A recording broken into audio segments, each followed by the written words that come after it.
Bienvenidas y bienvenidos. Hoy vamos a, meternos de lleno en el pensamiento de David Hume. Una figura clave, sin duda. Sí, de la Ilustración. Vamos a ver algunas ideas de su obra, El Tratado de la Naturaleza Humana. La edición que usamos es de Libros en la Red. Ajá, de la Diputación de Albacete. Exacto. La idea hoy es, pues, tratar de entender cómo veía Hume esto de cómo conocemos el mundo, ¿no? Claro. De dónde vienen las ideas, cómo razonamos sobre causa y efecto, qué onda con la moral. Es como un clavado a cómo funciona la mente según él. Justo. A ver, vamos a empezar a desmenuzar esto. Perfecto. Y es que Hume, fíjate, propone algo que para su época era, pues, bastante radical. ¿En qué sentido? Quería estudiar al ser humano, la ciencia del hombre, pero no con puras especulaciones en el aire, Ajá. sino basándose en la experiencia, en observar cómo somos y actuamos realmente. Decía que hasta las mates o la religión dependen de nuestra naturaleza, de cómo podemos conocer. Ok, eso de la experiencia suena central. Mencionas que él insistía mucho en no ir más allá de eso para entender la mente. Sí, era muy enfático. Rechazaba esas hipótesis que buscaban cualidades últimas como pretenciosas, decía él. Entonces, si no podemos especular así nomás, ¿cómo sugiere él que estudiemos la mente? Pues mirando la vida, observando con cuidado cómo nos comportamos, nuestros asuntos, qué nos da placer, qué nos duele, un enfoque totalmente empírico, vamos. Entiendo. Y su punto de partida, que es fundamental, es distinguir entre dos tipos de percepciones mentales, las impresiones y las ideas. Impresiones e ideas suenan un poco parecido, pero me imagino que ahí está el meollo del asunto. ¿Cuál es la diferencia? Aquí es donde la cosa se pone, pues, interesante. Totalmente clave, sí. Mira, las impresiones son lo más vivo que tenemos. ¿Cómo qué? Lo que sientes directo, ya sea por los sentidos o las emociones. El calor del fuego, el ácido de un limón, sentir alegría, sentir miedo, son fuertes, son inmediatas. Ok, lo directo. ¿Y las ideas? Las ideas son como ecos de esas impresiones. Son más débiles. Ecos. Sí, son los pensamientos, los recuerdos, los conceptos que tenemos sobre esas sensaciones o emociones. Pensar en el sabor del limón es una idea, y es mucho menos intensa que probarlo, ¿no? Clarísimo. La vivacidad es la clave. Pero, ¿hay como una jerarquía? ¿Una depende de la otra o algo así? ¿Cuál va primero? Ahí está el corazón de su empirismo. Hume dice, toda idea simple, pero simple, viene originalmente de una impresión simple que le corresponde. O sea, siempre primero la impresión. Siempre. Las impresiones causan las ideas simples. No puedes tener la idea del color rojo escarlata si nunca lo has visto. Claro. Para enseñarle a alguien qué es, pues le muestras algo de ese color. Le das la impresión. Sería imposible generar la idea sin la experiencia sensorial. No podemos inventar un sabor nuevo solo pensándolo, por ejemplo. De acuerdo. Entonces, experiencia directa, la impresión y luego el pensamiento o recuerdo, la idea, que es más tenue. Vale. Ahora, ya que tenemos las ideas, ¿qué hacemos con ellas? ¿Cómo las maneja la mente? Mencionaste memoria e imaginación. Exacto. Ambas facultades trabajan con ideas. O sea, reproducen impresiones que ya pasaron, pero no igual. ¿Cómo diferente? La memoria tiende a guardar no solo la idea, sino también buena parte de la vivacidad original de la impresión. Y muy importante, guarda el orden en que pasaron las cosas. Como una crónica mental más fiel, digamos. Ajá. ¿Y la imaginación? La imaginación también usa ideas que vienen de impresiones, claro, pero es más libre. Sus ideas suelen ser más débiles, menos vivas, y tiene esta capacidad de romper, mezclar, recombinar ideas de formas nuevas. ¿Cómo crear cosas que no existen? Justo, como una sirena o una montaña de oro, cosas que nunca hemos visto tal cual, pero las armamos con piezas de ideas que sí tuvimos. Entiendo. Pero si las dos trabajan con ideas, a veces un recuerdo es súper vivo, ¿no? ¿Cómo sabemos qué es recuerdo y qué es imaginación? ¿Solo por qué tan fuerte se siente? La fuerza, la vivacidad, es el criterio principal para Hume. Sí, un recuerdo, aunque sea muy vivo, como que conserva una conexión más fuerte con la impresión original y su lugar en el tiempo. Ya. La imaginación, aunque a veces puede ser muy potente, tiene una cualidad como más suelta, menos atada a cómo pasaron las cosas realmente. Vale. Pero ojo, esta libertad de la imaginación no es un desorden total. Hume nota que hasta la imaginación tiende a seguir como ciertos caminitos. Hay principios que conectan unas ideas con otras de forma natural. Principios de conexión. Como si hubiera una especie de imán entre ciertas ideas. Ándale, es una buena forma de verlo. Él los llama principios de asociación de ideas. ¿Y cuáles son? Identifica 3 principales. Semejanza. Ves una foto y piensas en la persona, ¿no? Claro. Contigüidad en tiempo en o espacio. Piensas en un cuarto de tu casa y fácil te lleva a pensar en el cuarto de al lado o en qué hiciste ahí ayer.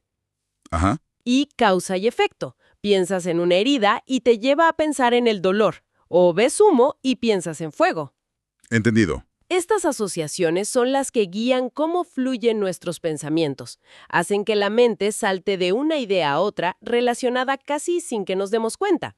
Son como las autopistas del pensamiento, por decirlo así. Y esto me lleva perfecto a uno de los puntos más famosos de Hume, y quizá de los que más sacuden: la causalidad.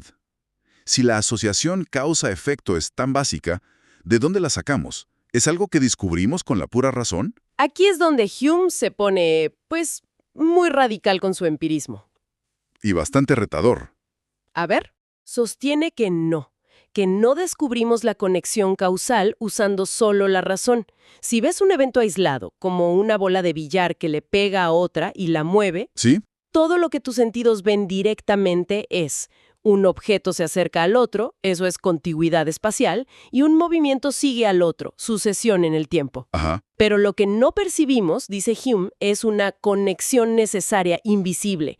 No vemos un poder o una fuerza en la primera bola que obligue a la segunda a moverse. Pero hombre, estamos segurísimos de que el golpe causó el movimiento. Y confiamos totalmente en que si suelto esta pluma, va a caer. Si no vemos esa conexión y la razón no nos la da, ¿de dónde sale esa certeza? Esa expectativa tan fuerte. Parece casi, no sé, fe. Hume diría que no es fe, sino hábito o costumbre. Hábito. Sí.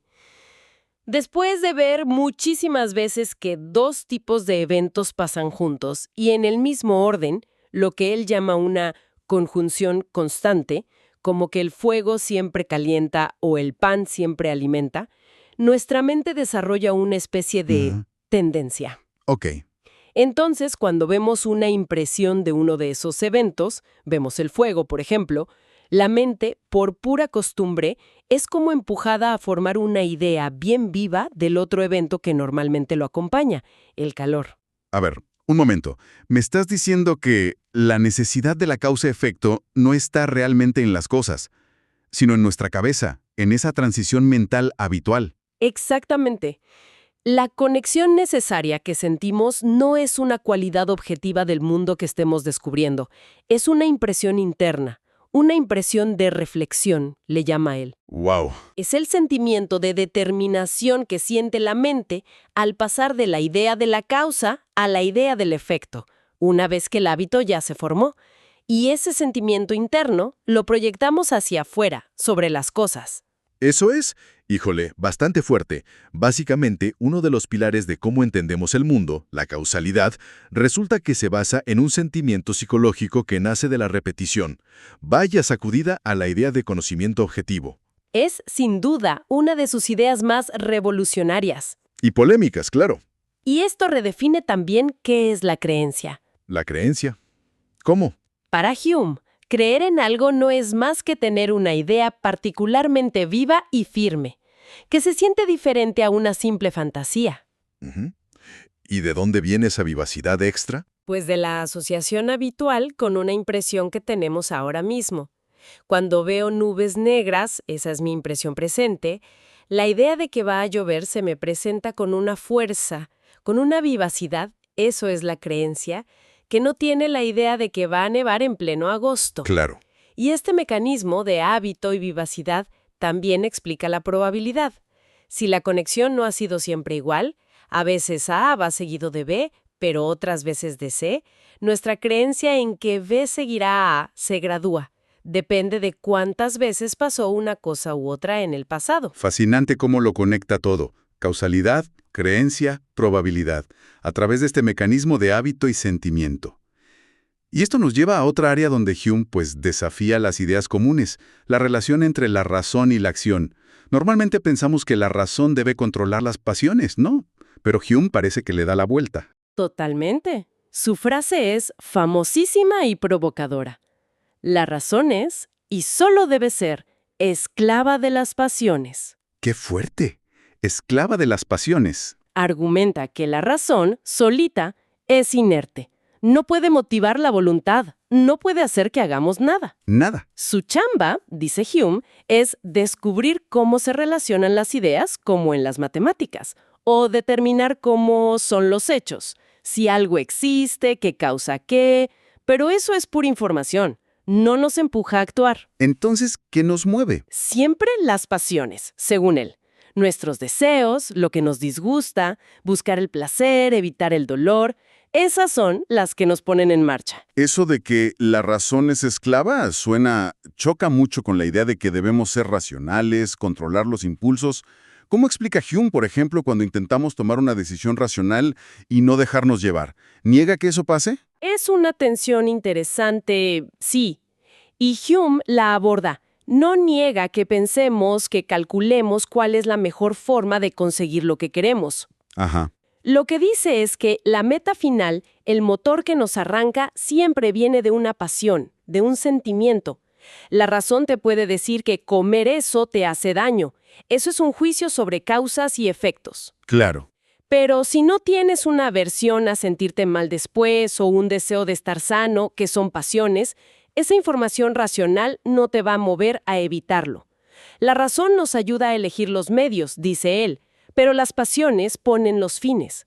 Entonces, ¿una acción en sí misma nunca puede ser irracional? Solo el juicio que la acompaña podría serlo. En el sentido estricto de Hume, de razón como la que descubre verdad o falsedad. Sí, una pasión, como preferir algo bueno ahora, aunque sea chiquito, a algo mejor pero después, o una acción, pues no pueden ser verdaderas o falsas. Ah, claro. Por lo tanto, no pueden ser contrarias a la razón. Solo los juicios que van con ellas pueden ser falsos. Por ejemplo, si mi pasión se basa en creer que existe algo que no existe, tengo miedo de un fantasma que no hay, Ok. o si elijo medios que la razón me dice que no me van a llevar a mi meta, intento apagar fuego con gasolina, en esos casos decimos que la pasión es irrazonable, pero como de rebote, ¿sabes? Porque se basa en una idea falsa. Pero la pasión misma, el deseo, no es irracional en sí. Entendido. ¿Y la voluntad? ¿Qué papel juega aquí? Para Hume, la voluntad no es como una cosa misteriosa aparte. Es simplemente la impresión interna que sentimos conscientemente cuando movemos el cuerpo o cuando generamos un pensamiento nuevo. Es esa sensación de estar haciendo algo a propósito que a su vez está ligada a las pasiones que nos motivan. Esta forma de ver la motivación y la voluntad parece que nos lleva derechito a cómo trata la libertad y la necesidad. Si nuestras acciones están determinadas por pasiones y motivos, ¿dónde queda el libre albedrío? Hume se mete en eso diciendo que el debate clásico sobre libertad y necesidad muchas veces es pura confusión de palabras. ¿Cómo? Él observa que las acciones humanas tienen bastante regularidad, son bastante uniformes. Si se dan ciertas circunstancias, ciertos motivos, ciertos caracteres, la gente tiende a actuar de formas predecibles. Sí, eso es cierto. Esa conjunción constante entre motivos y acciones es para Hume todo lo que significa la necesidad en el mundo, igual que la piedra que siempre cae. Inferimos que va a ser alguien basándonos en sus motivos y en lo que ha hecho antes, igual que inferimos efectos físicos de causas físicas. Digo, sentimos que elegimos libremente, ¿no? Que podríamos haber hecho otra cosa. Es una ilusión esa sensación de libertad. Hume sugiere que la libertad que sentimos, si la entendemos como una libertad de indiferencia, o sea, poder actuar sin causa o motivo alguno, probablemente es una ilusión. O al menos no es la libertad que importa para la moral. Entonces, Esa sensación de «pude haber hecho otra cosa» podría venir de que no somos conscientes de todos los detallitos que influyeron en nuestra decisión. La libertad que Hume sí defiende es la libertad de espontaneidad, que es actuar según nuestras propias decisiones sin que nadie nos obligue desde fuera. Ajá. Si mis acciones salen de mi carácter y mis deseos, soy libre en ese sentido, aunque esas acciones fueran predecibles, o sea, necesarias, para alguien que conociera mi psicología perfectamente. Llega a decir que la responsabilidad moral, de hecho, necesita esta necesidad en su sentido de conexión constante. ¿Cómo es eso? Suena al revés de lo que uno pensaría. Su argumento es que solo podemos decir que alguien hizo bien o mal, moralmente hablando, si sus acciones vienen de causas internas y más o menos estables en esa persona, o sea, de su carácter, de sus disposiciones. A ver. Si las acciones fueran puro azar, desconectadas de la persona, como implicaría una libertad de indiferencia total, pues no tendría sentido hacerla responsable. Claro, sería como culpar a los dados. Exacto. Es justo porque las acciones son un reflejo necesario, en el sentido de Hume, del carácter, que podemos decir, fulano hizo esto, y juzgarlo moralmente por ello. Tiene su lógica. Medio retorcida pero coherente. La necesidad como base de la moralidad. Y esto nos deja en el último gran tema de Hume que queríamos tocar. El origen de la moral misma. Si la razón no nos dice qué es bueno o malo, y nuestras acciones las guían las pasiones, ¿de dónde sacamos nuestras ideas de bien y mal? Pues siendo coherente con todo lo demás, Hume descarta a la razón como la fuente de la moral. ¿Por qué? Su argumento es doble.